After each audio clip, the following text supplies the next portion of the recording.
Thierry Lhermitte s'est confié comme il ne l'avait jamais fait dans le podcast face à la juge Dane Grouet. L'acteur a notamment évoqué les abus d'alcool de son père, qui l'embarrassait en présence de ses amis d'enfance. Un nouvel accusé est appelé à la barre.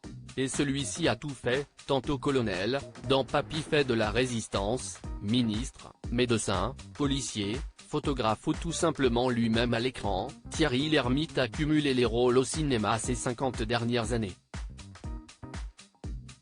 À 71 ans, le comédien passe pour la première fois devant un tribunal public en se prêtant à l'interrogatoire musclé de la juge Grouet et son greffier dans le podcast de la RTBF.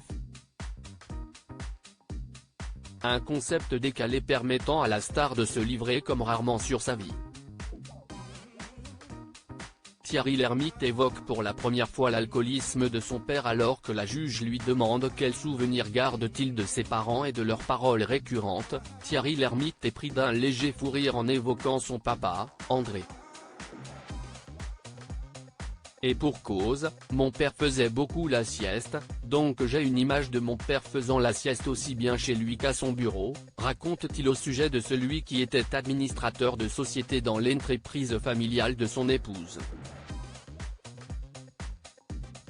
Parmi les relents de son passé, la vedette des bronzés dépeint les abus que son père avait avec l'alcool.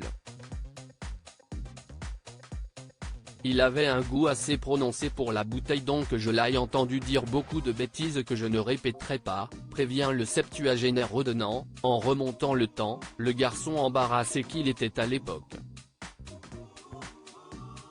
Le whisky faisait beaucoup ralentir son élocution, donc il étendait ses phrases ce qui faisait rire mes copains, quand ils étaient invités à dîner chez moi.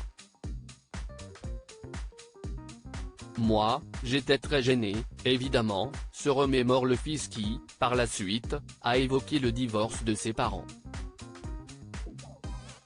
Thierry Lhermitte surpris d'en dire autant sur son enfant se remarier avec une dame surnommée Margaret, toujours en vie et qu'il salue. André Lhermitte n'a pas changé sa tendance pour la bouteille, mais Thierry Lhermitte soutient que sa belle-mère n'a jamais eu à combattre cette manie. Il ne roulait pas sous la table, précise le cofondateur de la troupe du Splendide, surpris d'en dévoiler autant sur sa vie privée. Tout ce que je vous dis aujourd'hui, je ne l'ai jamais raconté à aucune radio à aucun journaliste. Vous me tirez les vers du nez, si est-il pas croyable, vous inspirez confiance, reconnaît l'homme fort d'un demi-siècle de carrière et de discrétion.